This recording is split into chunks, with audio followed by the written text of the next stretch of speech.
Bonjour à toutes et tous.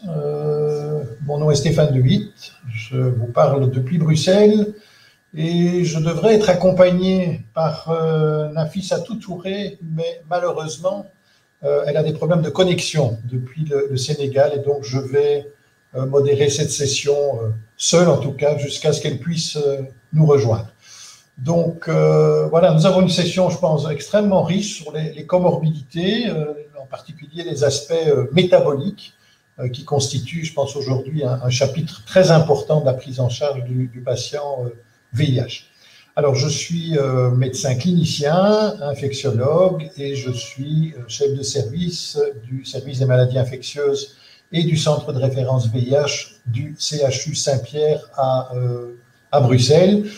Qui est typiquement le genre de cohorte, qui est une cohorte d'un peu plus de 3000 patients, où l'âge avançant, nous sommes de plus en plus confrontés aux problèmes métaboliques chez les patients VIH, d'où l'intérêt pour moi de cette session. Alors, pas de nouvelles de Nafissatou Touré, donc nous l'attendrons, mais nous allons donc commencer sans elle. Nous avons un programme, je trouve, extrêmement riche avec de très bons orateurs que je vous présenterai au fur et à mesure, mais en toute modestie, je vais commencer par moi, puisqu'on m'a demandé de vous parler de la problématique de la prise de poids chez les patients VIH sous anti-intégrase. Et donc, c'est avec plaisir que je vais partager avec vous ce que j'ai préparé ici.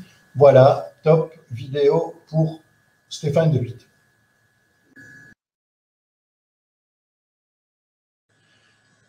Bonjour à tous. Nous allons donc parler de prise de poids et du lien possible avec l'utilisation des anti-intégrases. Alors, c'est un sujet qui est en plein dans l'actualité.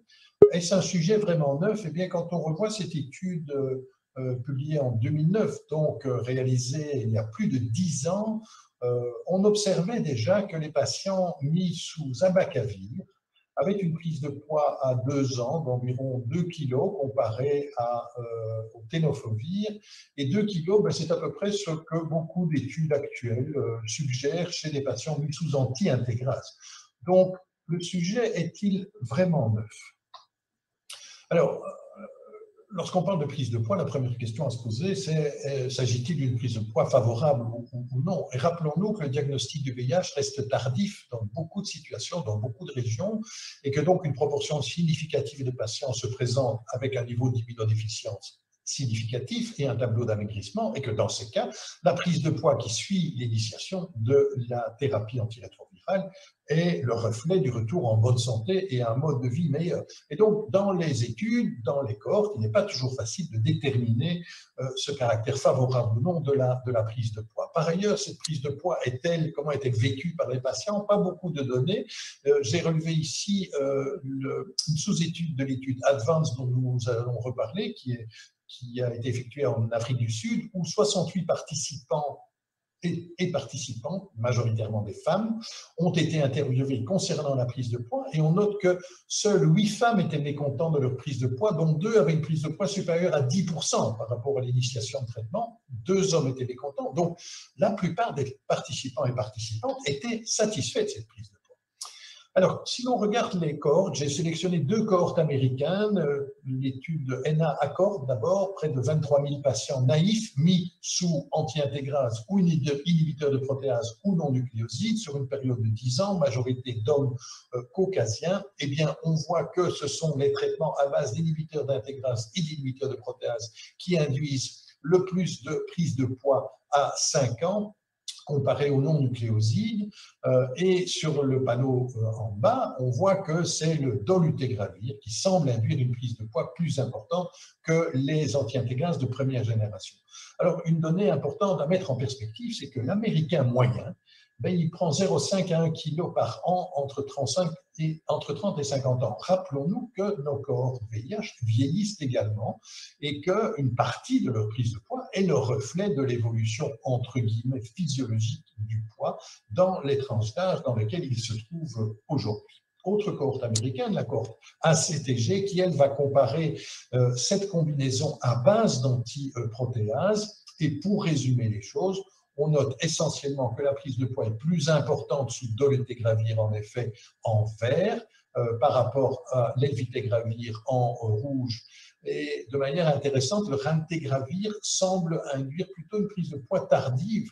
De nouveau, s'agit-il vraiment d'un effet du traitement ou du vieillissement de la cohorte exposée depuis plus longtemps au raltegravir, puisque c'est la première molécule qui a été disponible.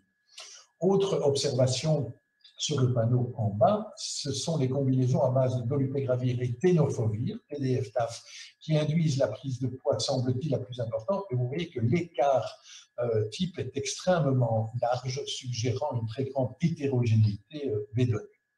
Alors, si on se penche plutôt vers les études randomisées, j'en ai sélectionné 2 ici chez les naïfs, dolutegravir versus efavirenz dans l'étude SPRING 1, qui montre un lien possible entre la dose de dolutegravir et la prise de poids après 2 ans, et pas de prise de poids dans la combinaison avec efavirenz. Autre étude, l'étude NEAT, qui compare chez des patients sous darunavir boosté le raltegravir versus tenofovir disoproxil FTC, et l'on voit que le bras qui reçoit le raltegravir a une prise de poids plus importante, qui est d'environ 3 kg à 2 ans. Alors, l'étude Advance, on y a déjà fait allusion, c'est cette large étude effectuée en Afrique du Sud qui nous apporte beaucoup d'informations, je pense. Comment interpréter ces résultats? Eh bien, tout d'abord, on observe que la prise de poids est plus importante chez les femmes à droite que chez les hommes, qu'elle est plus importante dans le groupe associant dolutegravir et TAF versus dolutegravir TDF, qu'elle est beaucoup moins importante dans le groupe efavirenz, et ça c'est vrai et chez les hommes et chez les femmes. Ce que l'on observe aussi, surtout chez les hommes, c'est que cette prise de poids semble se stabiliser, ou en tout cas se ralentir pendant la 2e année d'exposition. C'est moins le cas chez les femmes. Autre information importante, c'est que chez les hommes et chez les femmes, on voit que la prise de poids, l'augmentation de l'indice de masse corporelle à la semaine 96 en rose sous dolutegravir TAF, amène ces patients VIH à l'indice de masse corporelle moyen de l'Africain du Sud en jaune. Et ça, c'est vrai à la fois chez les hommes à gauche et chez les femmes à droite. Ce qui suggère qu'il y a en partie, en effet, un retour à la norme sociale, ce qui suggère aussi que l'indice de masse corporelle est globalement trop élevé, surtout chez les femmes sud-africaines, puisque, comme vous voyez, on est proche de 30. Alors, la comparaison entre les études nous apporte aussi des informations intéressantes. Si l'on prend la droite du panneau, on voit que la même combinaison, à savoir dolutegravir, tenofovir disoproxil, provoque dans Advance en Afrique du Sud et dans Gemini en Europe et en Amérique une prise de poids qui est significativement différente, 5 kg versus 2 kg, alors que le traitement est le même et qu'il s'agit de patients naïfs. Si l'on compare aussi la manière dont on mesure l'augmentation de poids en médiane ou en moyenne, en vert sur le tableau, on voit aussi que là, des différences importantes sont notées. Et ça nous amène à une considération importante qui est que la distribution des gains de poids n'est pas normale. Elle ne suit pas une distribution normale. Et vous voyez que si, dans la même étude, qui est une étude dont l'intérêt est que les molécules ne sont pas impliquées dans la prise de poids, puisque c'est le TDF, le 3-TC et la doravirine, on voit que si l'on mesure le gain de poids en moyenne et en médiane, on a des observations tout à fait différentes, suggérant qu'un certain nombre d'individus affectent la moyenne, mais n'affectent pas la médiane, et donc sont des individus hors normes, ce que les anglo-saxons appellent des outliers. Je pense que c'est une population importante à identifier. Nous avons parlé des naïfs. Qu'en est-il des études de switch? L'étude MID 022 switchant les patients du darunavir vers le dolutegravir montre en effet ce dolutegravir une augmentation de poids, que ce soit rapide si le switch se fait immédiatement ou à partir de la semaine 48 en bleu si le switch se fait plus tardivement. Le switch vers le bictegravir dans l'étude WAVE montre également une augmentation de poids qui n'est pas relevée dans le bras en gris qui ne modifie pas son traitement. Et puisque nous parlons du bictegravir, voyons cette large étude de cohorte américaine qui, pour résumer, montre que les patients mis sous bictegravir TAF et dolutegravir TAF présentent un gain pondéral significativement plus important que les autres combinaisons évaluées dans cette cohorte. Alors, puisque nous parlons des nouveaux anti-intégrases quid du cabotegravir, dans les études Atlas et FLAIR, donc qui sont les études évaluant le cabotegravir rilpivirine en injectable, on voit en effet à la semaine 48 une augmentation significative du poids par rapport au maintien à un traitement antirétroviral, on va dire classique, mais comparable aux patients dans FLAIR qui sont sous dolutegravir abacavir. Et pour continuer sur le cabotegravir, une manière intéressante d'évaluer son impact sur le poids est d'évaluer cela chez des patients qui sont en prophylaxie pré-exposition, et l'on voit que là, comparé au placebo, la prise de poids pendant la première année est identique dans le cabotegravir et le placebo. Lorsque l'on compare le cabotegravir au tenofovir FTC, on voit que la prise de poids là est plus importante dans le bras cabotegravir, suggérant peut-être, si l'on combine ces deux études, que c'est le tenofovir qui a un effet de protection de la prise de poids. Cet effet est-il favorable ou non? Ça, c'est une autre question. Sommes-nous tous égaux devant la prise de poids? Bien sûr non, il y a des populations plus à risque et cette large méta-analyse récemment publiée pointe clairement les patients de race noire, les femmes, les patients plus jeunes et les patients en surpoids ou obèses comme étant plus à risque de rencontrer des prises de poids significatives sous traitement. Alors, il y a aussi une considération importante, c'est au niveau méthodologique, comment comparons-nous l'effet des différentes molécules alors qu'elles sont toujours en combinaison? Et on va toujours mesurer donc un effet global de la molécule, mais toujours dans un environnement qui est différent. L'impact de cela est important si l'on regarde par exemple l'étude Tango qui évalue le passage du TAF au dolutegravir, eh bien on voit que globalement les patients qui soit switch, soit sont maintenus sous TAF ont une évolution de poids identique. Mais évidemment, on a modifié simultanément deux molécules dans les patients qui switchent, puisqu'on a arrêté le TAF et commencé le dolutegravir. Donc l'interprétation est évidemment difficile en fonction du contexte des études. Comment pouvons-nous avancer? Clairement, nous avons besoin de cohortes comparant les mêmes combinaisons, mais dans des pays ou des régions différentes, par genre, par ethnie. Nous avons encore besoin d'essais randomisés, plutôt en switch ou en prophylaxie, pour éviter l'effet d'amélioration de la santé, comparant une molécule à la fois, s'intéressant à la distribution des changements de poids vu les outliers. Nous avons aussi besoin de plus de données précliniques pour comprendre la physiopathologie de ces prises de poids, de modèles in vitro, ex vivo et de modèles animaux. Et à propos de pathogénie, qu'y a-t-il comme explication possible actuellement? Une interaction du dolutegravir avec le système mélanocortine au niveau hypothalamique, inhibant son effet anorexigène, stimulant son effet orexigène, mais à des doses ex vivo qui sont inatteignables en clinique. Donc, cette voie pathogénique-là n'est pas extrêmement plausible. Par ailleurs, on sait que les adipocytes de macaques exposés ex vivo aux anti-intégrases ou de patients ayant subi une chirurgie exposée ex vivo, que ces adipocytes se fibrosent, mais attention, il s'agit de données ex vivo. On sait que les inhibiteurs de protéase génèrent de la lipoatrophie ex vivo, ils ne la génèrent pas en clinique. Donc la corrélation n'est pas toujours excellente.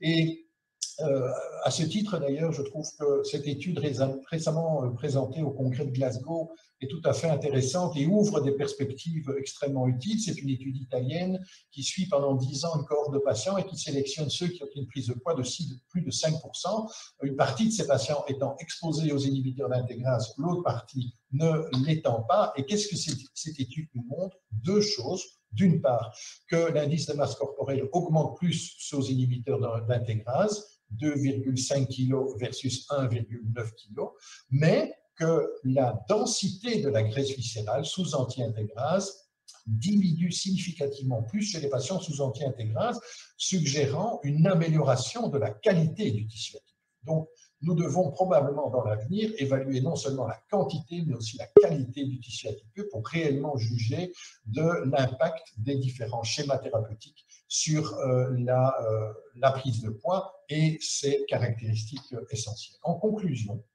la prise de poids est maintenant reconnue comme un événement pouvant être associé aux antirétroviraux et pouvant entraîner, comme dans la population générale, des conséquences importantes sur la santé, comme les maladies cardiovasculaires ou le diabète, et ceci même chez les patients vivant avec le VIH qui ne deviennent pas obèses, mais qui prennent du poids. Cette prise de poids peut aussi entraîner des problèmes de compliance par altération de l'image de soi. Elle est généralement plus importante après l'initiation d'un traitement antirétroviral plutôt qu'après un switch ou chez les patients sous prophylaxie. Elle semble moins significative après 24 mois, mais il existe des individus outliers et des populations à plus haut risque, nous l'avons vu. La prise de poids semble essentiellement induite par les anti-intégrases et le TAF, particulièrement, semble-t-il, s'ils sont combinés. Elle est plutôt inhibée, cette prise de poids, par le ténophobie isoproxyl et les favirenz, mais attention, la plupart des études ont des limitations. Et je pense qu'un message important, c'est qu'une meilleure caractérisation de la répartition graisseuse et de la qualité de cette répartition graisseuse devrait contribuer à une meilleure compréhension des mécanismes en cause et améliorer notre capacité à distinguer les prises de poids indésirables de prises de poids vertueuses, nous permettant ainsi d'améliorer notre prise en charge de cette problématique chez nos patients. Je vous remercie pour votre attention et suis à votre disposition pour les questions. Merci beaucoup, Dr. De Witt. Je pense qu'on va enchaîner avec la présentation, la prochaine présentation qui sera faite par Dr. Lemoine, portant sur le syndrome métabolique et NASH. Dr. Lemoine, vous avez la parole.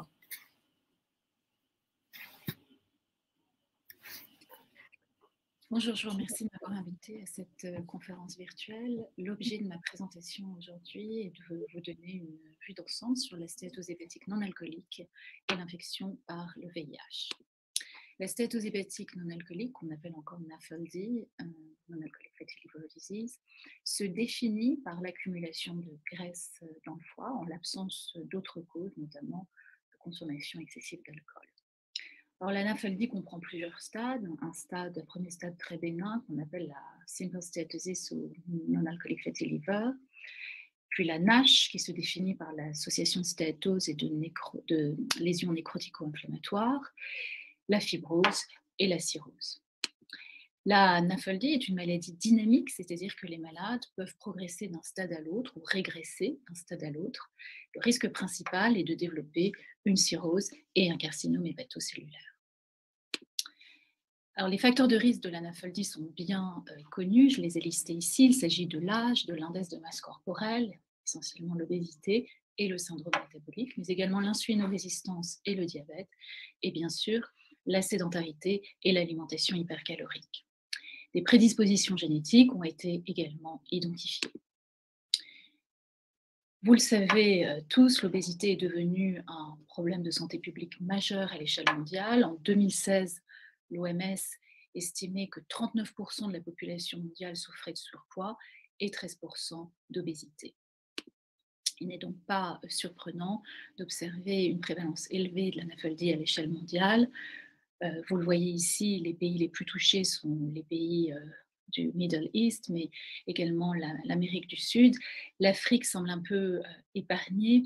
Néanmoins, nous disposons de très peu de données sur la NAFLD en Afrique. Il est également possible que la population africaine soit génétiquement protégée. La NAFLD est devenue une cause extrêmement fréquente de consultation dans les services des pathologies, mais également une cause croissante de transplantation hépatique et de carcinome hépatocellulaire. Comme vous le voyez résumé sur cette diapositive, il s'agit de données américaines. Les indications de transplantation hépatique pour hépatite C, indiquées ici, ont largement diminué, et ce grâce aux nouvelles molécules antivirales. En revanche, les indications de transplantation hépatique pour NAFLD ont beaucoup augmenté, d'environ 20% depuis cette dernière décennie.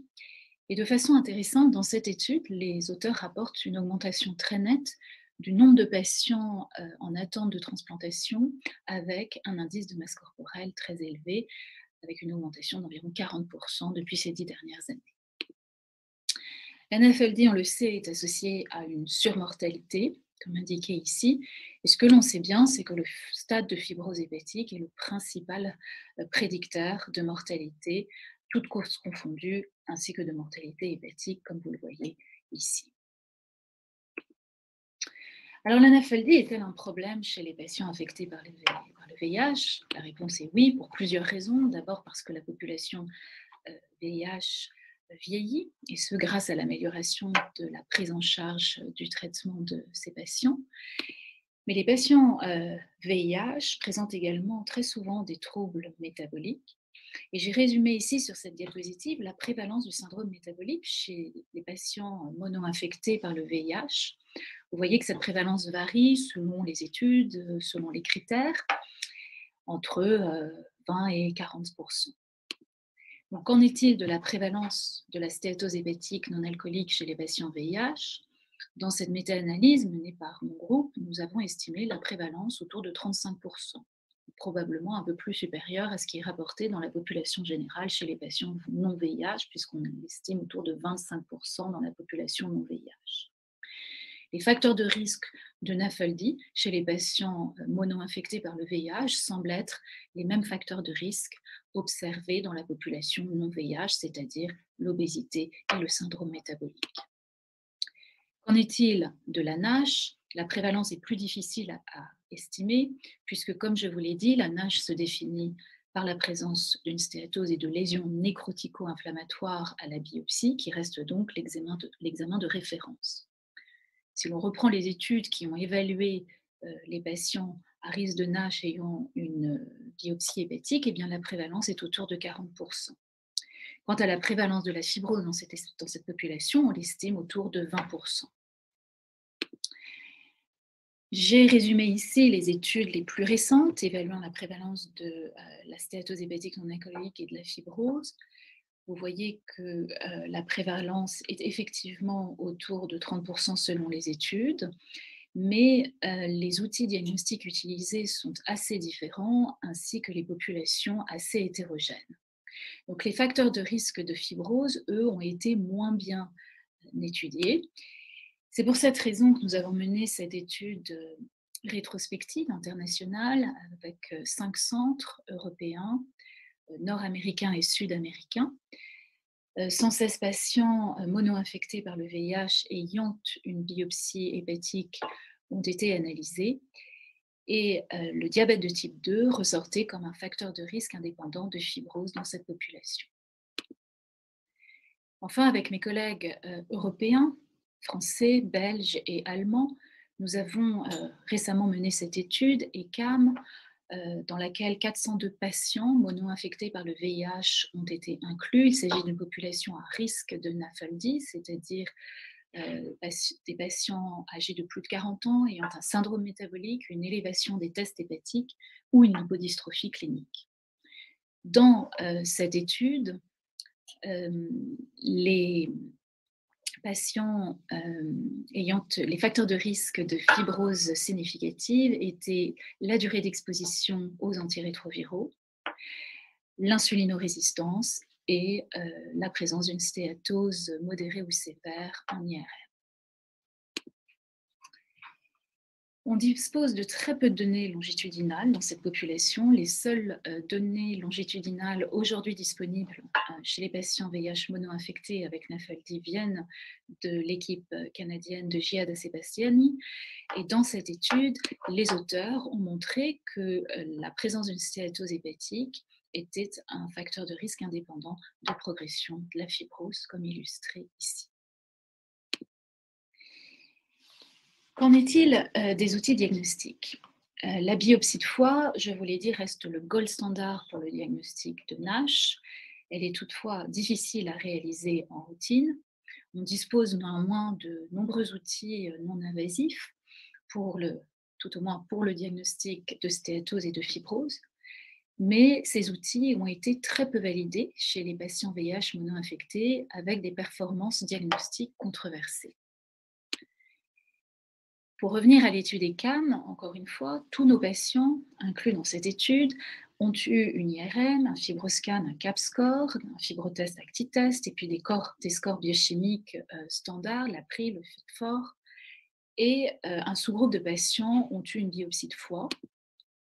Nous avons pu ainsi confirmer l'excellente performance de l'IRM avec la quantification intrahépatique de graisse, la très bonne performance également du CAP-score avec un cut-off identifié à 280 pour le diagnostic de stéatose significative.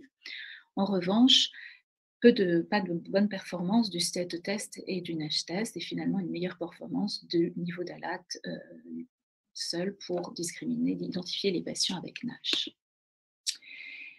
Toujours dans cette étude, lorsqu'on utilisait l'IRM comme examen de référence, eh bien, nous avons pu également confirmer la très bonne performance du CAP, donc cette technologie qui est associée au fibroscan et qui permet assez aisément d'identifier les malades avec une stéatose modérée à sévère.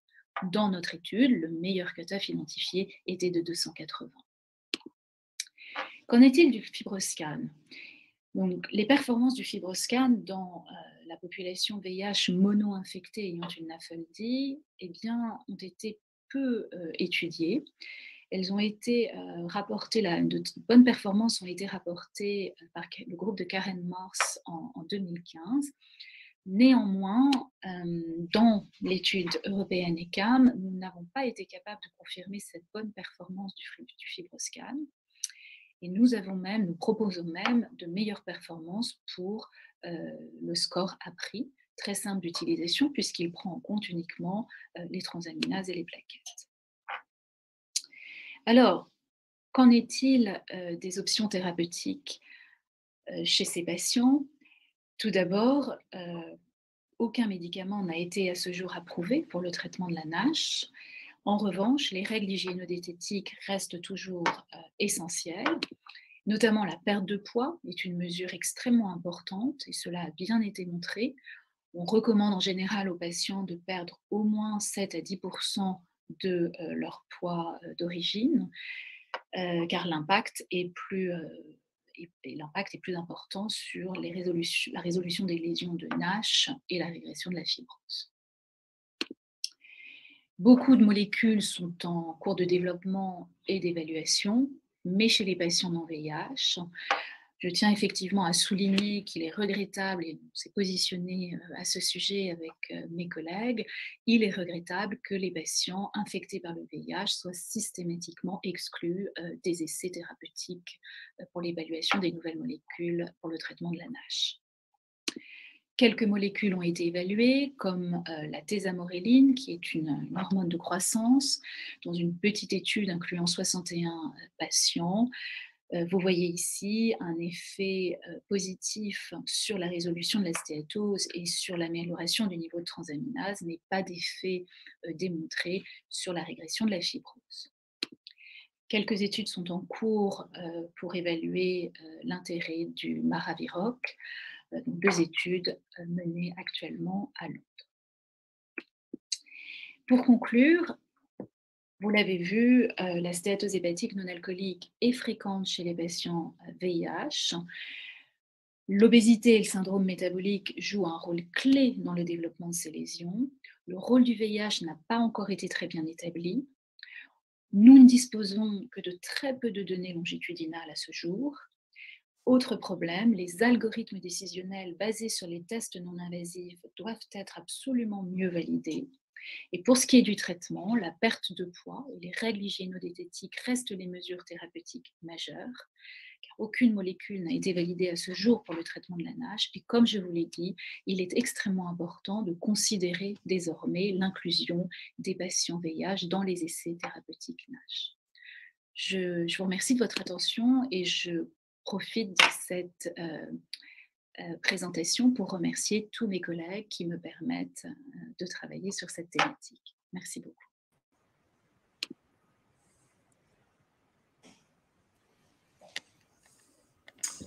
Merci beaucoup, Maude. Et personnellement, ça m'a fait très plaisir de me rappeler l'expérience ECAM qui a été une expérience extrêmement positive.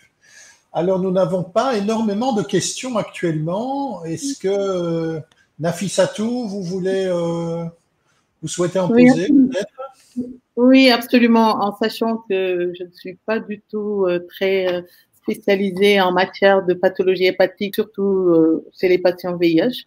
J'aurais une question qui pourrait paraître naïve, surtout dans nos contextes plutôt africains où on a une forte prévalence de la tuberculose. Est-ce que vous avez une expérience par rapport à l'impact de l'association de NASH fibrose chez le patient VIH qui doit prendre un traitement antirétroviral associé à un traitement antituberculeux? C'est la question que je voudrais poser et voir un peu quelles sont les possibilités thérapeutiques, quels sont les types de surveillance, qu'est-ce qu'il faut faire, quelles sont les prudences à avoir par rapport à ce genre d'association. Merci.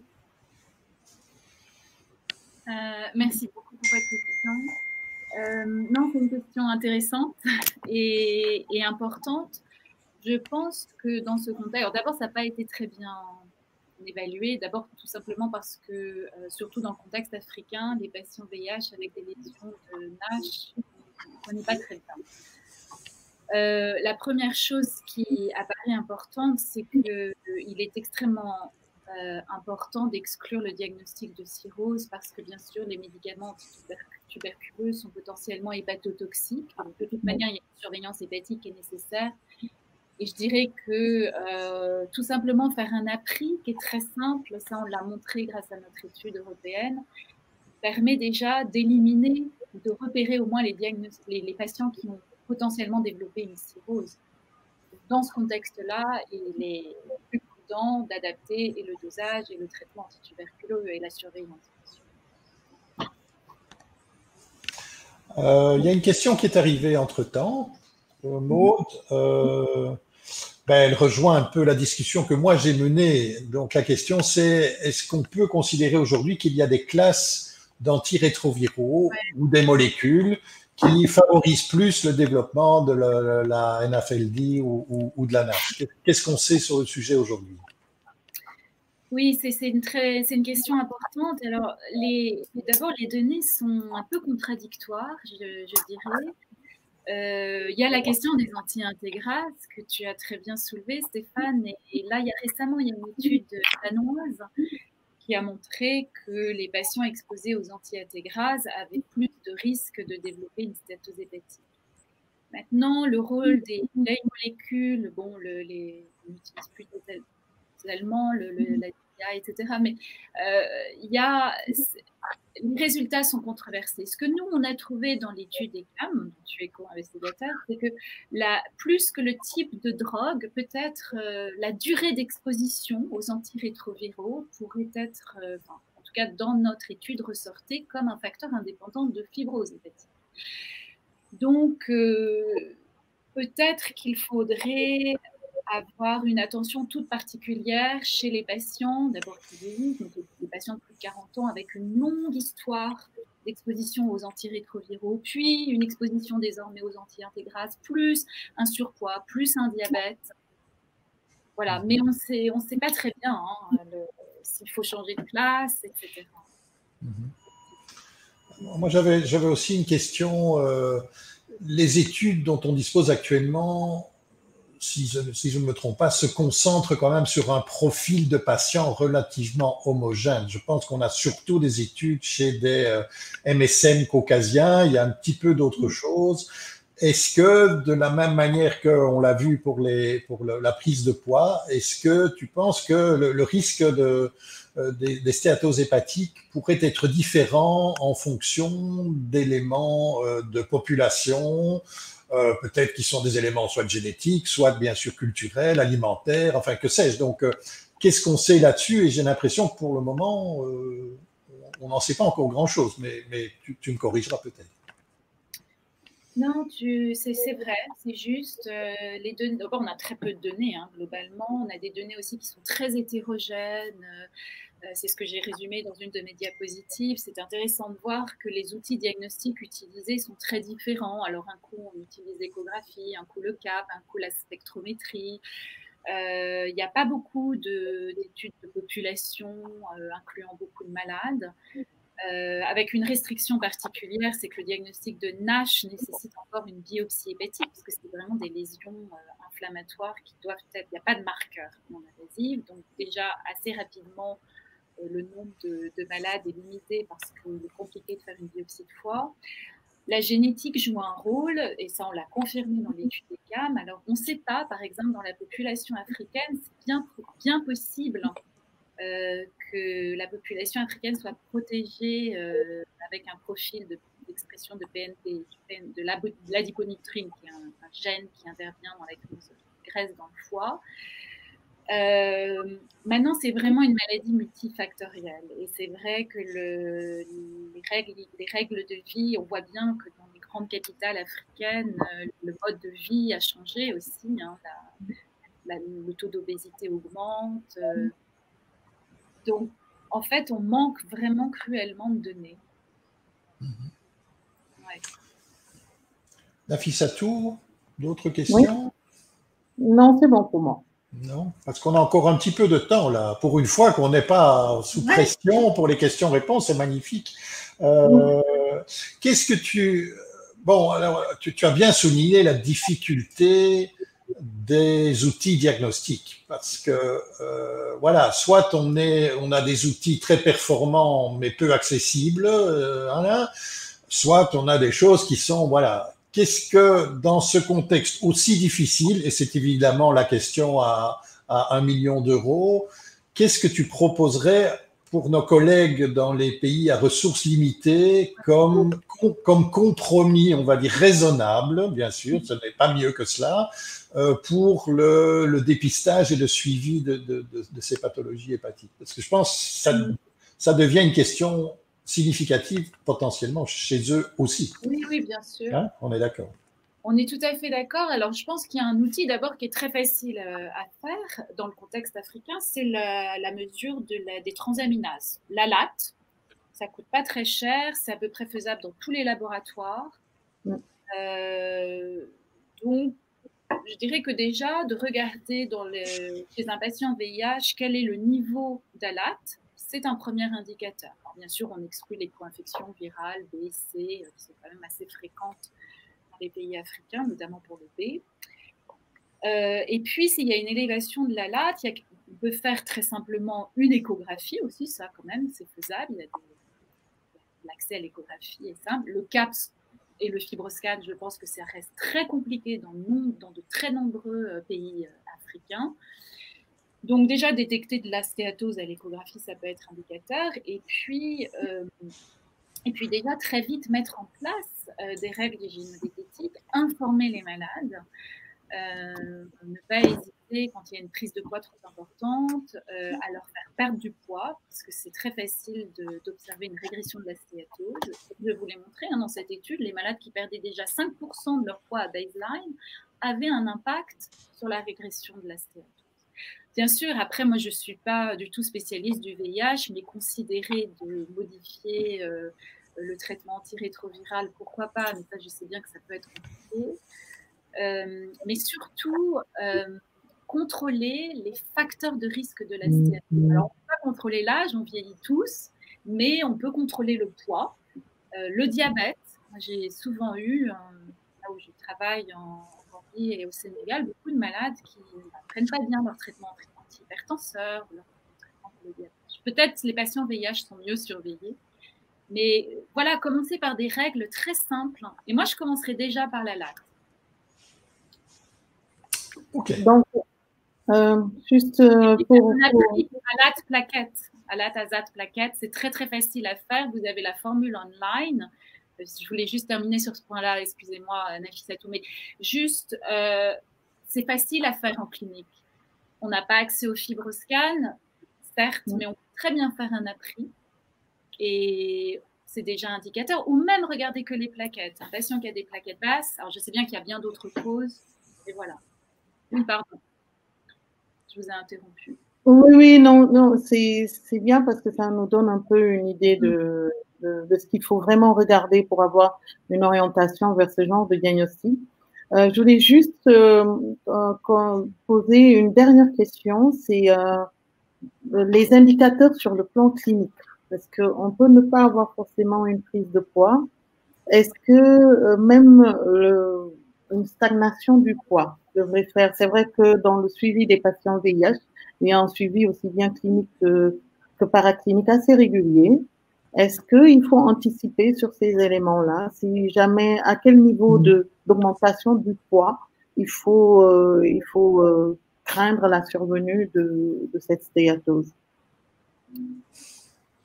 Bon, alors, pour les GUTAF, on ne sait pas très bien. Ce qu'on sait, c'est que l'indice de masse corporelle, c'est un bon indicateur. Donc, un malade qui prend du poids avec un indice de masse, ça aussi, encore une fois, c'est très facile à calculer en clinique.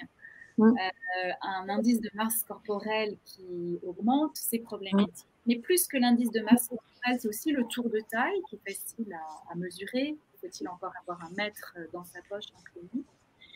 Et puis, alors ce qu'on ne sait pas bien, et c'est est-ce que vraiment, par exemple, un malade qui avait perdu beaucoup de poids et regagne beaucoup, ça, on ne sait pas très bien, les variations de poids, parce que je pense que c'est à ça que vous référez. Je ne sais pas. Mais voilà, un indice de masse corporelle qui est au-delà de la normale, un tour de taille au-delà de la normale, il faut un peu s'alarmer. Merci. Ok, bien. Maude, merci beaucoup. Je pense qu'on va arrêter cette session de questions qui va apporter beaucoup d'informations complémentaires à ta remarquable présentation. Et donc, je repasse la parole à Nafissatou puisque nous allons maintenant passer aux 3 abstracts. Absolument, merci Dr. DeWitt. Donc, on va enchaîner directement avec la présentation du Dr. Grabart de Paris, qui va nous faire nous présenter faire sa présentation sur les facteurs associés à la prise de poids chez les patients qui débutent un traitement antirétroviral en France. Ce sont des résultats de l'accord French Hospital Database on HIV ANRS Co C04. Donc, docteur Grabart, vous avez la parole. Donc bonjour, je suis Sophie Grabart et je vais vous présenter ce travail sur les facteurs associés à la prise de poids chez les patients qui débutent un traitement antirétroviral en France, que nous avons réalisé à partir de la cohorte ANRS CO4. Et j'en profite pour vous dire que je n'ai pas de conflit d'intérêt dans ce travail. Alors, comme vous le savez, en population générale, l'obésité est un facteur de morbidité et de mortalité important. Une étude récente a montré qu'une augmentation de plus de 5 kg par mètre carré du BMI augmentait le risque de mortalité de environ 30%. Chez les personnes vivant avec le VIH, la prise de poids a été associée à la prise d'inhibiteurs d'intégrase dans plusieurs études récentes, mais ces études comportaient un nombre de sujets limité, qui donc limitaient les autres facteurs potentiellement associés à cette prise de poids. Elles avaient aussi des durées de suivi qui étaient parfois limitées. Et enfin, les différents travaux qui ont eu lieu jusqu'à présent ont montré que l'effet pouvait être différent selon qu'on était en situation de switch ou d'initiation de traitement antirétroviral, selon le type de backbone qui était utilisé, et enfin selon la prise en charge, le contexte de la prise en charge. Donc, nous avons cherché à étudier les facteurs associés à la prise de poids chez les patients naïfs d'antirétroviraux qui initient un traitement antirétroviral combiné en France entre 2012 et 2017. Donc pour cela, nous avons analysé les données de la cohorte ANRS CO4, qui est une cohorte hospitalière qui a les données cliniques, biologiques et thérapeutiques de patients suivis dans les hôpitaux français. Et nous avons sélectionné les patients qui étaient naïfs d'antirétroviraux et qui avaient initié un traitement entre 2012 et 2017 et qui avaient une mesure de poids et de BMI dans les 6 mois précédant l'initiation des traitements, ainsi qu'une mesure de poids dans leur suivi. Nous n'avons retenu que les combinaisons antirétrovirales qui avaient au moins 150 patients et nous avons exclu les patients transgenres et les femmes enceintes en raison des interactions des hormones sur le poids. Alors, le critère de jugement de notre étude était la variation de poids depuis l'initiation du traitement et que nous avons analysé à l'aide d'une régression linéaire mixte avec divers ajustements. Nous avons ajusté sur les traitements antirétroviraux et nous avons distingué les backbones des troisièmes agents que nous avons étudiés individuellement. Et nous avons également ajusté les analyses sur l'âge et le sexe, le groupe de transmission, l'origine géographique, les valeurs de CD4 à baseline, la charge virale, le fait d'être au stade SIDA et le BMI de baseline. Enfin, nous avons réalisé des analyses dans 2 sous-populations en fonction de leur prise en charge et nous avons étudié une population de personnes prises en charge tardivement, c'est-à-dire qui initiaient les traitements au stade SIDA ou à des CD4 inférieurs à 200 par millimètre cube ou dans une population de personnes non prises en charge tardivement qui donc initiaient les traitements sans être au stade SIDA et avec des CD4 à plus de 350 par millimètre cube et une charge virale à moins de 100 000 copies. Donc, vous avez ici la description de la population. Il s'agissait, au total, nous avions environ 11 000 personnes qui ont participé à cette étude, 4 500 qui étaient pris en charge non tardivement et 2 649 qui étaient pris en charge tardivement. Globalement, il s'agissait d'une population essentiellement masculine, âgée de 38 ans. La moitié des personnes étaient des personnes qui avaient eu des relations sexuelles avec des hommes et environ un quart étaient des personnes originaires d'Afrique subsaharienne. Le taux de CD4 médian à l'initiation des traitements était de 380. Alors, les caractéristiques des patients étaient évidemment très différentes selon la prise en charge. Et par exemple, pour les personnes prises en charge tardivement, elles étaient un peu plus âgées et elles étaient moins souvent des hommes ayant des rapports sexuels avec des hommes, mais comportaient davantage de patients originaires d'Afrique subsaharienne. Donc, au total, environ 30% des personnes étaient en surpoids ou obèses à l'initiation des traitements. Cette proportion était de 24,7% dans la population des personnes prises en charge tardivement. Les BMI étaient très différents selon la région d'origine des patients et 46% des personnes originaires d'Afrique subsaharienne étaient obèses ou en surpoids à l'initiation des traitements, alors qu'elles n'étaient que 25% pour le reste de la population. Vous avez ici les traitements par lesquels les patients ont commencé leur combinaison antirétrovirale et il s'agissait donc que de trithérapie qui, pour 4% d'entre elles, comportaient des inhibiteurs de protéase et 30% des inhibiteurs d'intégrase.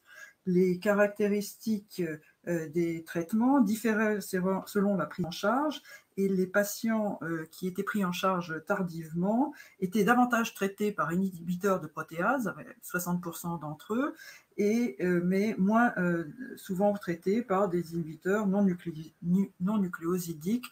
Ils étaient uniquement 12%, alors qu'ils étaient 39%, par exemple, pour ceux qui avaient une prise en charge non tardive. Vous avez ici les résultats des gains de poids estimés par l'analyse multivariée. Globalement, à 2 ans, la prise de poids était de 6 kg. Il y avait une différence statistiquement significative entre les différentes molécules, mais elle était relativement peu marquée et de moins de 2 kg. Concernant les backbones, le backbone le plus utilisé était le TDF-FTC, représenté ici en rouge, et le TDF-FTC était le backbone pour lequel le gain de poids était le moins élevé au cours de ces 2 premières années, même s'il est vrai qu'à 2 ans, la différence n'était pas significative. Tous les autres facteurs d'ajustement étaient significativement associés à la prise de poids. Les gains de poids étaient plus importants chez les femmes, chez les sujets originaires d'Afrique subsaharienne, chez les sujets qui avaient un BMI bas, et il était particulièrement plus marqué chez les personnes qui avaient un stade clinique avancé, une immunodépression profonde, ou encore une charge virale très élevée.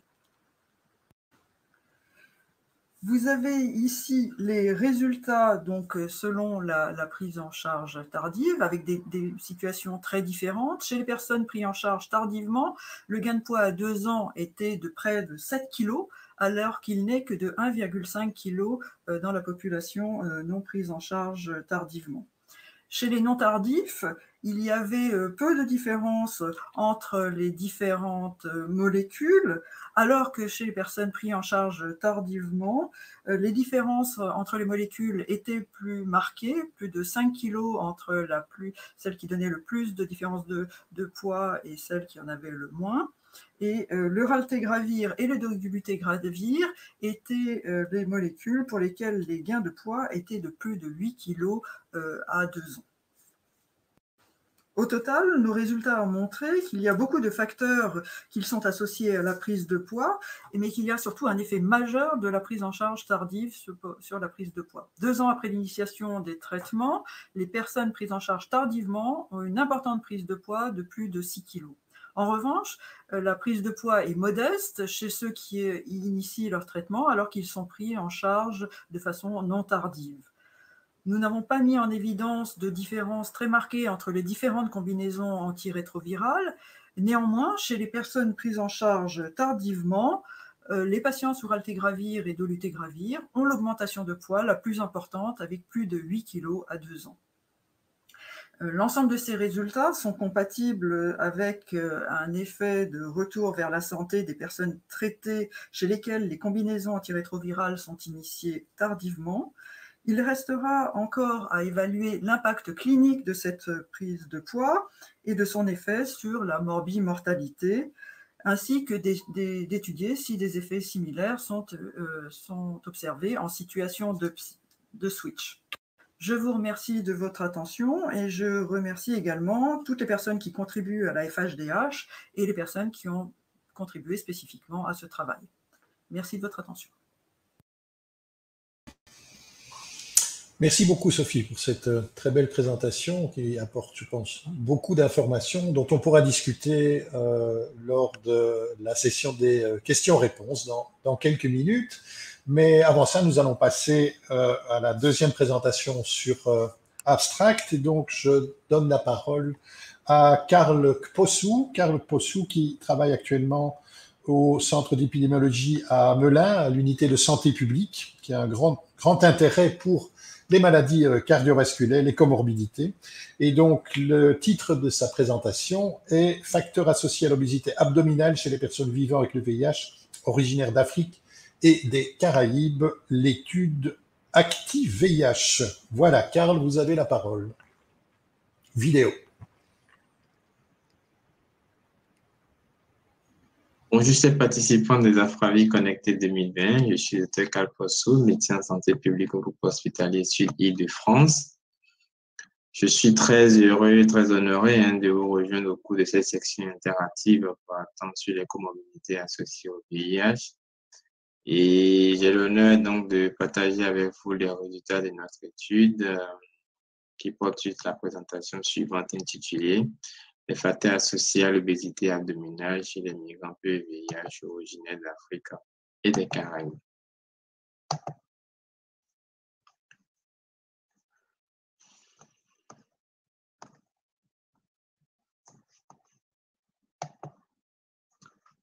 L'étude Active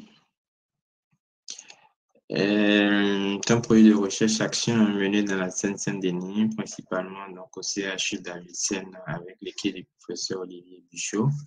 Il s'agit d'un projet de recherche mené conjointement avec donc, le laboratoire d'éducation et pratique en santé conjointement avec d'autres équipes de recherche telles que l'UREN, l'équipe de recherche en épidémiologie nutritionnelle avec le docteur Chantal Julia, et l'équipe de recherche en épidémiologie sociale avec le docteur Nicolas Vigny. Alors, en introduction, nous dirons que l'obésité et les maladies métaboliques sont devenues une préoccupation de premier plan dans le suivi des personnes vivant avec le VIH, notamment celles en situation de précarité. En France, les maladies cardiovasculaires constituent la deuxième cause de mortalité des VIH après les cancers. Migration et précarité est souvent synonyme de comportement alimentaire inadapté, de sédentarité du fait de la précarité sociale. L'objectif de cette étude était donc d'étudier les facteurs associés à une obésité abdominale chez les PVIH originaires d'Afrique et des Caraïbes, ayant participé au programme de recherche Action Activie. L'étude Activie a été menée de 2012 à 2019 dans la Seine-Saint-Denis auprès des personnes vivant avec le VIH recrutées soit au cours de leur hôpital de jour ou soit orientées vers le programme d'Action Activie. Le programme Activie permettait un accès à un suivi TTT régulier, à la promotion des activités physiques adaptées et l'amélioration continue de la qualité de vie. Un questionnaire était administré en face à face par une diététicienne qui servait à la fois d'enquêtrice. L'obésité abdominale est définie par un taux de taille supérieur à 88 cm chez la femme et 102 cm chez l'homme. Résultat de cette étude. Alors, en ce qui concerne les caractéristiques des participants, au total, 520 participants originaires d'Afrique et des Caraïbes ont été inclus dans cette analyse. Le sexe ratio femmes-hommes était de 1,57, avec un âge moyen des participants autour de 47 ans. Les femmes avaient un âge moyen de 46 ans et les hommes 49 ans. Plus d'un tiers des participants donc faisaient moins de 3 repas par jour. Abordons à présent l'obésité abdominale. Et la figure 1 illustre l'obésité abdominale selon le sexe. Et comme on peut le voir clairement sur cette figure, l'obésité abdominale concernait 3 migrants PVIH sur 5, plus les femmes que les hommes. En effet, 8 femmes sur 10 étaient en situation d'obésité abdominale, contre 3 hommes sur 10. Et évidemment, c'était une différence statistiquement très significative avec une p-value qui était inférieure à 0,01. Abordons à présent le comportement alimentaire. La figure 2 illustre clairement le comportement alimentaire des personnes vivant avec le VIH inclus au cours de cette analyse. Nous avons synthétisé donc certains comportements alimentaires au regard donc, du programme alimentaire, le Programme national de nutrition santé, le PNS. Et comme le voyons donc sur cette figure, que presque tous les PVIH consommaient des féculents complets tous les jours et de la viande plus d'une fois par semaine. Seulement le tiers des participants consommaient du poisson et 2 tiers consommaient des aliments frits au moins 2 fois par semaine. Et quand ils doivent consommer du poisson, c'est souvent du poisson frais. Le quart des participants consommaient au moins 2 produits laitiers par jour. Et en ce qui concerne la consommation d'au moins 5 fruits et légumes par jour, on constate que c'est seulement 2 participants. Donc, quasiment, presque tous les PVIH ne consommaient pas régulièrement, donc au moins 5 fruits et légumes par jour. En ce qui concerne l'activité physique chez les migrants PVIH, l'activité physique a été évaluée selon un certain nombre de paramètres, notamment la pratique régulière du sport, la sédentarité au cours des activités de loisirs et les activités dynamiques régulières par jour. La figure 3 donc résume un peu la pratique de l'activité physique selon le sexe. Et on peut remarquer donc que 3 cas de PVIH cumulaient moins de 30 minutes d'activité physique par jour. Les femmes faisaient moins d'activité physique que les hommes. En réalité, 9 femmes sur 10, c'est pratiquement contre 4 hommes sur 10, avec une p-value qui était fortement significative. Au cours des activités de loisirs, on voyait que les PVIH, 2 tiers étaient souvent sédentaires, donc restaient souvent assis pour les activités de loisirs. Généralement, c'est regarder la télé, et plus les femmes que les hommes. Donc, on voyait que 72% des femmes avec des loisirs sédentaires comme 50% des femmes, avec une différence qui était statistiquement très significative. Quant à la pratique régulière d'un sport, elle est marginale à 8,9%. 5% donc des femmes avaient un sport régulier contre 15% des hommes, qui varie également différence, statistiquement très significative. Alors, au regard donc des différents facteurs donc étudiés, plusieurs facteurs semblaient être associés à l'obésité abdominale. La figure 4 illustre un peu ces facteurs-là que nous avons retrouvés. Il y en avait plusieurs, des facteurs comportementaux, alimentaires, qui semblaient donc être associés à l'obésité abdominale en analyse univariée. Mais une fois que ces facteurs ont été mis dans un modèle de régression multivariée par statistique, après sélection descendante, on voit clairement qu'il n'y en reste que 4 facteurs, notamment le sexe féminin qui était fortement associé donc à l'obésité abdominale avec un ratio autour de 15. Le taux de CD4 inférieur à 200 par millimètre cube, ce qui s'explique par la physiopathologie du VIH. L'hypertension artérielle était également associée à l'obésité abdominale et la consommation donc, de fruits et légumes tous les jours était également associée à l'obésité abdominale et semblait être un facteur protecteur. Les limites de cette étude se résident dans la puissance de l'étude qui est un peu faible. L'échantillon était sélectionné sur l'indication ou l'intérêt d'un suivi diététique, en particulier pour les personnes qui ont été incluses en dehors du circuit d'hôpital de jour. Autre limite que nous avons retrouvée pour notre étude dans cet faible niveau de littérature en santé, la barrière de la langue et le recueil des données qui étaient faites par une diététicienne enquêtrice, qui ont pu donc être à l'origine de certains biais de classement. En conclusion, nous dirons que l'obésité abdominale est fréquente chez les PVVIH d'origine africaine et des Caraïbes, pris en charge dans la Seine-Saint-Denis en particulier chez les femmes. Les apports alimentaires inadaptés et la sédentarité semblent être des facteurs clés qui invitent à renforcer l'éducation thérapeutique en y intégrant pleinement les mesures génétiques et la promotion de l'activité physique dynamique. Merci, chers participants. Nous sommes donc au terme de notre présentation et nous sommes disponibles donc pour la session interactive pour d'éventuelles préoccupations. Voilà, vous avez également notre adresse mail. Si vous avez des questions concernant l'étude ATV, vous pouvez donc nous les poser.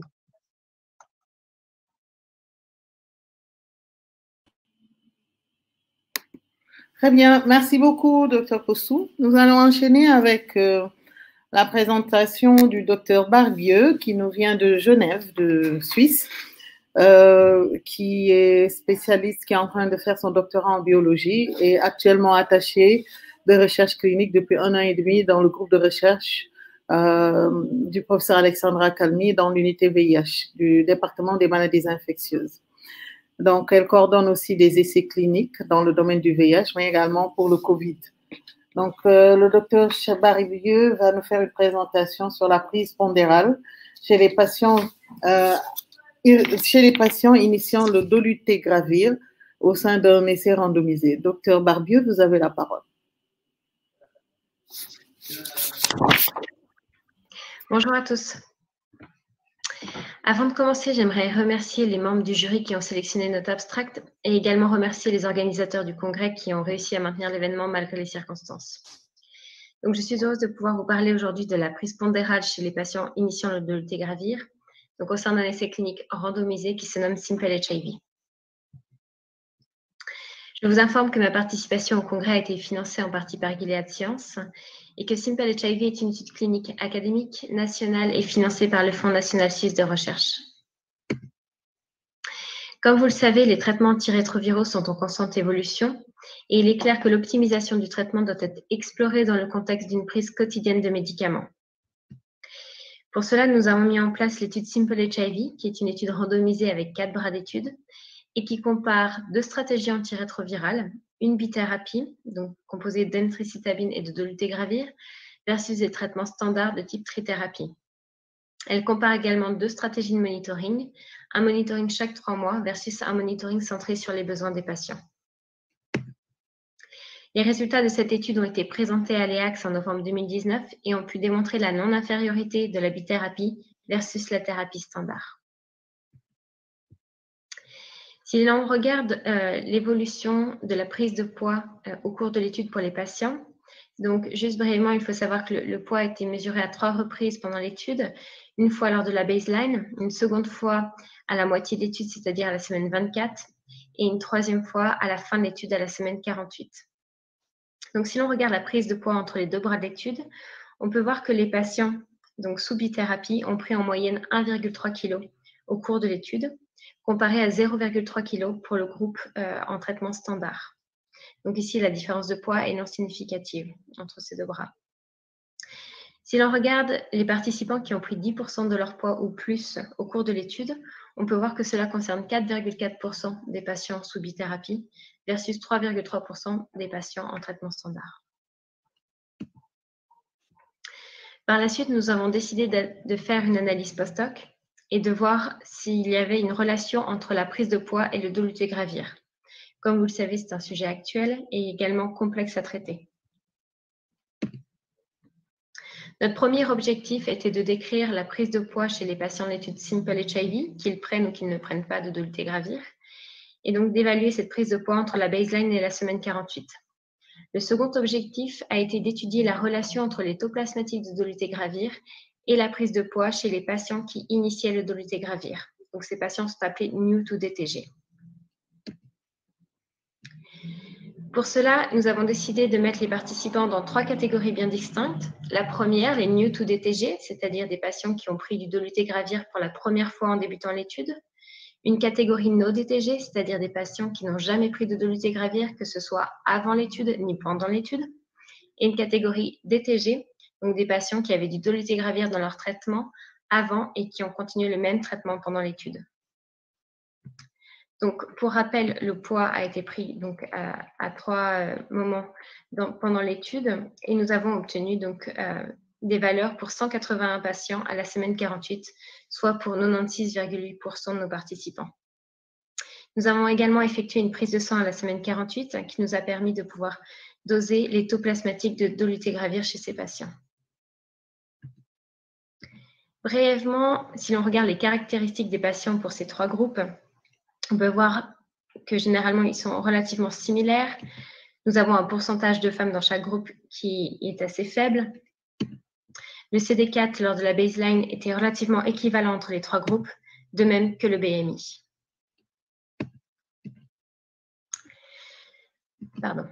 Concernant les résultats, si l'on regarde la prise de poids entre la baseline et la semaine 48 et qu'on compare les 3 groupes, on peut voir que donc, le groupe de patients New to DTG ont pris en moyenne 2,2 kg au cours d'un an, comparé à 0,1 kg pour le groupe No DTG et 0,5 kg pour le groupe DTG.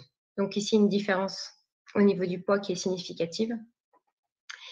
Si l'on regarde les patients qui ont pris 10% de leur poids ou plus au cours de l'étude, on peut voir que cela concerne 7,3% des patients New to DTG versus 2,4% des patients No DTG et 3% des patients dans le groupe DTG. Donc, nous nous sommes ensuite intéressés aux participants qui avaient pris 10 kg ou plus pendant l'étude. Nous avons pu identifier 4 participants. Parmi ces 4 participants, 3 d'entre eux étaient des femmes. 3 d'entre eux étaient âgés d'une quarantaine d'années. Nous avions 2 participants d'origine africaine et 2 participants d'origine caucasienne. Et concernant les traitements, 2 étaient dans le groupe New DTG et 2 étaient dans le groupe DTG et plus spécifiquement sur Triumec. Nous avons également regardé s'il y avait des facteurs qui avaient pu influencer cette prise de poids au cours de l'étude. Et comme vous pouvez le voir, pour chaque participant, nous avons pu identifier plusieurs facteurs. Ce qui est intéressant de savoir, c'est que Simple HIV ne s'arrête pas tout à fait à la semaine 48. Nous avons également effectué une phase donc, observationnelle, une phase de post-étude avec 2 visites à la semaine 96 et 144, où le poids a également été mesuré pour les participants. Et de façon intéressante, ce qu'on remarque, c'est qu'entre la semaine 48 et la semaine 96, les 4 participants ont perdu du poids. Et de façon encore plus intéressante, si l'on regarde à la semaine 144, nous avons déjà les données pour 2 des patients, on peut voir qu'ils ont encore continué à perdre du poids.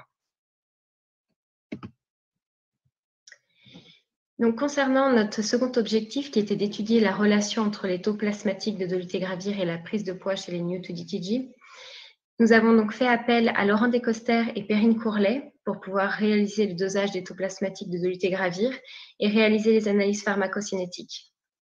Donc, une fois les analyses pharmacocinétiques ajustées, nous avons utilisé un modèle de régression linéaire et nous avons essayé de regarder l'association entre ces différents paramètres pharmacocinétiques et la prise de poids chez les patients new-to-DTG. Nous avons ajusté à plusieurs facteurs tels que le CD4 nadir, le genre féminin, l'origine africaine, l'âge à la baseline, le poids à la baseline et la présence de NNRTI dans le traitement avant le switch au dolutegravir.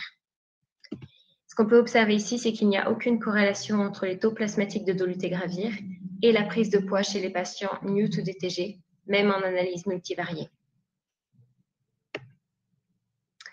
Concernant les limites de notre étude, donc la première est très certainement donc la puissance et le design de l'étude. En effet, il serait intéressant de pouvoir mener une étude à plus grande échelle, notamment au sein de l'étude suisse de cohorte.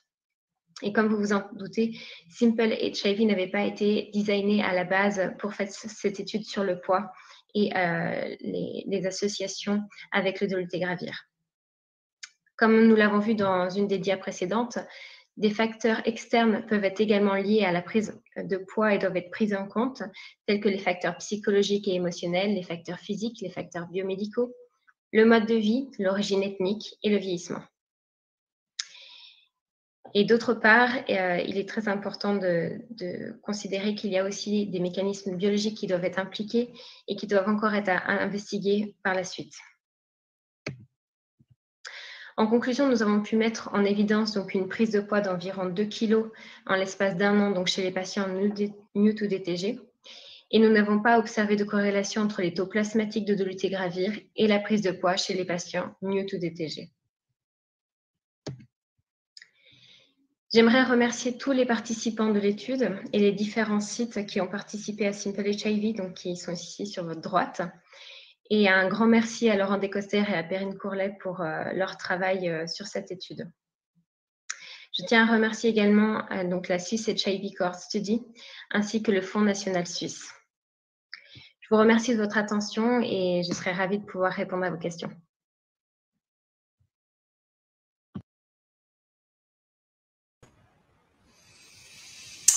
Ok, merci beaucoup. Présentation très intéressante qui apporte, je pense, beaucoup d'informations dont on va pouvoir discuter. Et c'était le cas d'ailleurs, je trouve, pour ces 3 abstracts qui nous ont été présentés. Et donc, on a du temps. Donc, on va pouvoir échanger pas mal. Nafissatou, si vous permettez, on va suivre l'ordre des 3 présentations. Et donc, on a reçu une question de Jacqueline Capot, si elle nous entend. Bonsoir Jacqueline, qui est frappée, et je dois dire que je l'étais aussi, par cet effet du dolutegravir et du raltegravir dans l'étude de cohorte française chez les patients avec une infection sévère à l'initiation. Et donc, clairement, dans cette population, il y a un retour à la santé, mais pourquoi la prise de poids est-elle aussi marquée avec ces 2 molécules et entre autres, moi, j'étais vraiment étonné par l'impact du raltegravir, pour lequel les données sont moins claires, je trouve, que pour le dolutegravir. Donc, est-ce qu'on a une idée sur cet effet additionnel, apparemment, au retour santé qu'on observe dans raltegravir et dolutegravir? Sophie. Alors, pour l'instant, on n'en a pas. C'est sûr que c'est pas. Nous, on n'a fait que constater. Hein, c'est sur les données observationnelles, donc on n'a pas d'éléments supplémentaires à ceux que je vous ai présentés. Alors, il y a évidemment, Jacqueline Capot connaît bien les données de son équipe, qui sont des données physiopathologiques hein, sur les études de biopsie de tissus sous-cutanés ou des personnes qui avaient eu une chirurgie bariatrique avec des hypothèses sur l'adipogénèse qui serait induite par les molécules. Mais Sinon, nous, on n'a pas d'autres éléments. Alors, est-ce qu'il y aurait des éléments de... Parce que toutes ces analyses que nous, on fait, elles sont évidemment ajustées sur les facteurs que je vous ai montrés, aussi bien les facteurs de groupe à risque, d'origine, de BMI de départ. Donc, non, on n'a pas d'autres hypothèses plus spécifiques. Est-ce que je peux me lancer en tout cas la question, est-ce qu'il y a un possible effet calendrier? Parce que j'imagine que le raltegravir est surtout utilisé dans les premières années de votre cohorte et puis progressivement est moins utilisé et le dolutegravir fait son apparition. Est-ce que le groupe qui reçoit le raltegravir est, comme c'est un groupe plus ancien, encore un peu plus tardif? Est-ce que malgré tout, il y a un shift vers une amélioration du diagnostic qui fait que ce groupe raltegravir est encore plus tardif que le groupe qui va suivre dans les années suivantes? Et est-ce qu'il y a éventuellement un effet de prise de conscience au niveau des cliniciens qui fait que, au cours des années, on a mieux suivi le poids et donné plus de recommandations pour essayer de limiter les dégâts qu'au début? Est-ce que c'est quelque chose qui a été exploré ou voilà? Est-ce qu'il y a un effet, en gros, est-ce qu'il y a un effet calendrier?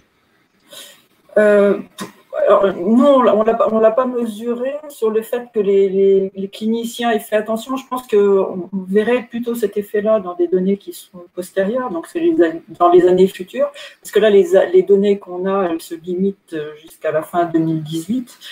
Donc, je pense que les considérations de poids, elles ont débuté, je dirais, un petit peu après. Donc, je pense que l'effet sur l'attention des cliniciens, elle a peut-être débuté, on la verra peut-être plus tard que sur les données que l'on a, nous. C'est pas celle que je privilégierais enfin, cette hypothèse-là, c'est pas celle que je privilégierais en premier abord. Sur l'effet année, on n'avait pas retenu, on avait pris une période d'inclusion qui était volontairement regroupée. On aurait pu analyser les données depuis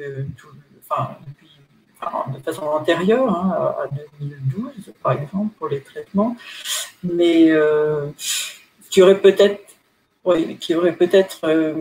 montré cet effet calendrier, mais il y aurait eu...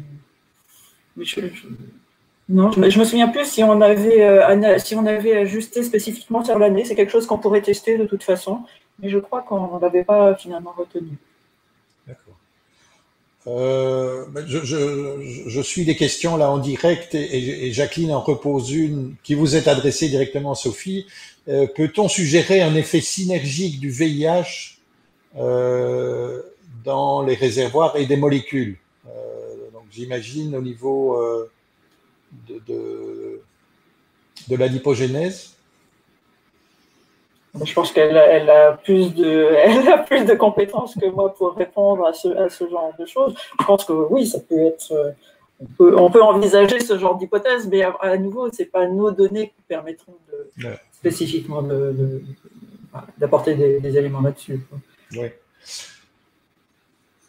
Nafissatou, je ne sais pas si vous avez une question pour Sophie. Pas à ce stade-ci.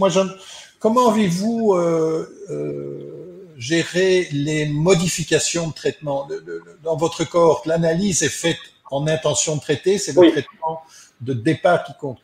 Comment voyez-vous là? C'est ça toute une des complexités évidemment des études du corps que j'ai aussi souligné moi, c'est comment tenir compte des modifications thérapeutiques liées à d'autres raisons ou à des raisons de prise du poids d'ailleurs, peut-être plus fréquentes aujourd'hui qu'avant. Comment est-ce que vous pouvez intégrer ça dans votre modèle? Alors là, ce n'est pas du tout, comme vous le dites, c'est fait en intention de traiter. Donc, on a considéré les molécules de départ. Donc là, les analyses n'en tiennent absolument pas compte. On ne tient pas compte d'un arrêt. Et donc, on pourrait faire... Qu'est-ce qu'on pourrait faire? On pourrait... Oui, on a toujours cette difficulté quand on analyse ces données-là. Oui, c'est ça. Parce que j'imagine que vous avez un nombre important de patients qui vont passer du TDF au TAF pendant cette cohorte-là. Et donc, comment intégrer... Mais encore une fois, c'est toute la difficulté. J'imagine qu'on n'a pas de réponse miraculeuse. Comment intégrer les modifications des attitudes thérapeutiques globales dans une étude qui s'étend sur plusieurs années. Nous, l'avantage qu'on pourrait faire, mais on ne l'a pas fait encore, c'est comme on a beaucoup de patients, c'est qu'on pourrait faire des groupes, et regarder des groupes qu'on pourrait identifier comme ayant changé et regarder spécifiquement dans des groupes qui auraient changé ou pas changé les différences de poids. Mais ce n'est pas quelque chose qu'on a fait pour l'instant. D'accord. Je crains que Nafissatou nous ait quitté, je ne la vois plus, donc je vais poursuivre, excusez-moi de tenir le crachoir, mais voilà. Alors, on peut peut-être passer à la présentation, on peut revenir, hein, Sophie, mais à la présentation de Karl Possou, avec de nouveau une question de Jacqueline Capot. Est-ce qu'on a des données pour comparer ce que vous avez trouvé par rapport à une population équivalente, mais non VIH? Non, malheureusement, on n'a pas de données pour comparer à une population équivalente non VIH. C'est vrai que l'idéal aurait été ça. Mais par contre, ce que nous, on a essayé ce que j'ai présenté, ça, c'est les données pré-intervention. Je pense qu'à une prochaine occasion, là, on vient de collecter les toutes dernières données je pense qu'on a fini avec tout le monde. C'est qu'à une prochaine occasion, on va présenter les données post-intervention en essayant de comparer donc l'effet bénéfique des différentes interventions. Donc, on comparera ce qu'on a vu là en pré et voir si on a du résultat par rapport à tout ce qu'on a eu comme intervention, notamment les comportements alimentaires adaptés, l'éducation nutritionnelle, la promotion d'activité physique. Pour répondre à la question, je dirais non, on n'a pas de données en population non VIH, mais pour la même population, on a des données post-intervention. Okay. Je pense que c'est une question importante. Comme je l'ai montré, en Afrique du Sud, les patients VIH grossissent et rejoignent le poids des Africains du Sud moyen, qui est d'ailleurs un IMC impressionnant et préoccupant en termes de santé publique pour ce pays. Donc, je pense que c'est important aussi que nous ayons, pour ce genre d'études, des groupes contrôle, afin de savoir si nous sommes vraiment avec une problématique spécifique ou bien si le problème est plus large que simplement l'impact du VIH. Alors, moi j'avais une question qui s'adresse à la fois à Karl, mais aussi à Charlotte. Est-ce que dans vos études respectives, vous avez pu évaluer la perception par les patients et les patientes de cette prise de poids ou de cette obésité abdominale? Est-ce que cela avait un impact en termes de qualité de vie, en termes de perception de soi, voire en termes de compliance? Est-ce que vous avez pu évaluer ces aspects? Moi, pour répondre, puisque mon micro est ouvert, oui, effectivement, nous, dans notre étude, on a évalué donc la perception de l'image du corps. Et c'est vrai qu'on l'a pas montré dans ces résultats-là, mais à d'autres publications, on l'a montré qu'effectivement, les personnes de cette origine-là se complaisaient donc dans le surpoids et dans l'obésité. Et donc, ce qui explique d'ailleurs cette largesse dans le comportement alimentaire. Et puis, ça peut aussi s'expliquer par l'image que les gens ont du VIH dans un certain nombre de contextes, où dans les pays africains, le VIH est encore perçu comme la maladie du sujet maigre. Et donc, les gens ont tendance à être un peu plus larges enfin, ils se complaisent dans la prise de poids. Et donc, forcément, ça joue un rôle, comme tu le dis. Donc, effectivement, nous, oui, effectivement, on a évalué. Et on avait même réussi à comparer l'image perçue par rapport à l'image réelle. Et puis, ça allait dans le même sens. Donc, c'est ce que je peux dire. D'accord. Charlotte, vous avez une population différente, oui. qui a peut-être une perception de son corps différente. Quand je dis peut-être, je suis très prudent, mais je pense qu'elle est probable.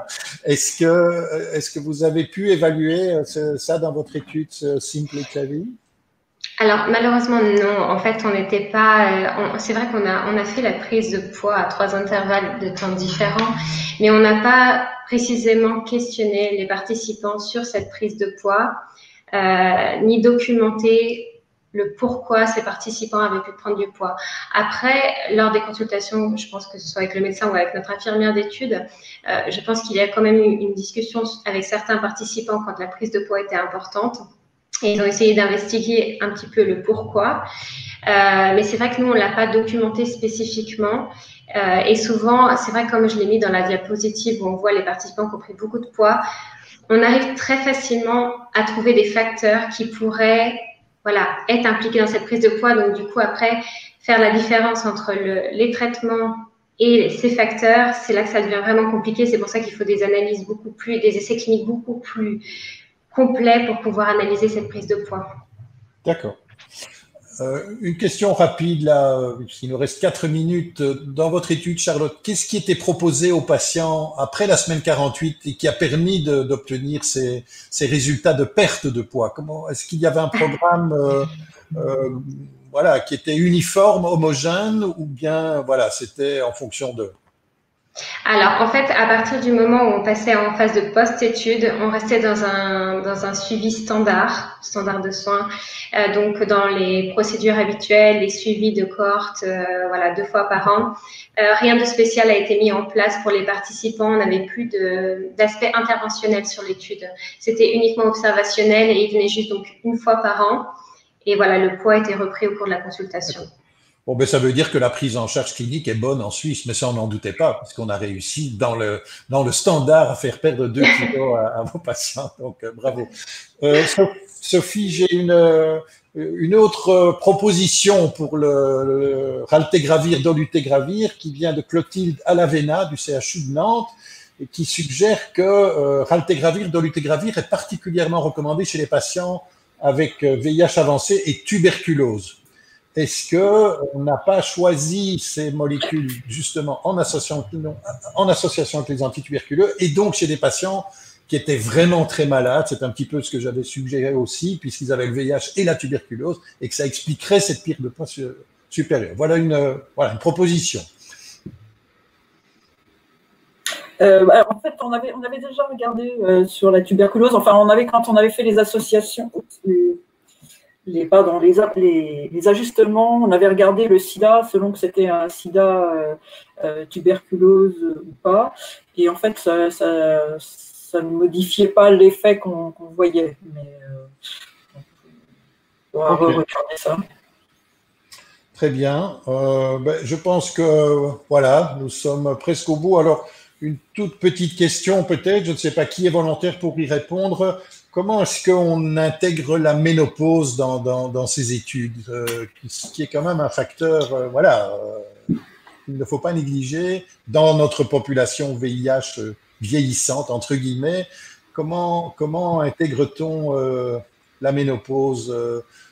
Sophie, peut-être sur le plan épidémiologique, comment…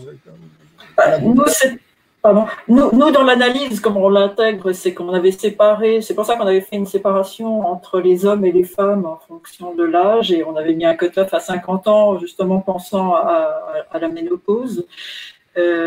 Après, les résultats qu'on obtenait chez les femmes étaient un peu différents. Comme je vous l'ai montré, globalement, on avait une prise de poids qui était supérieure chez les femmes.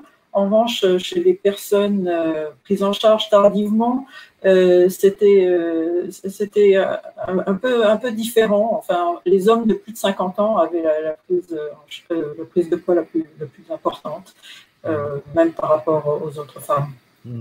Ok, très bien.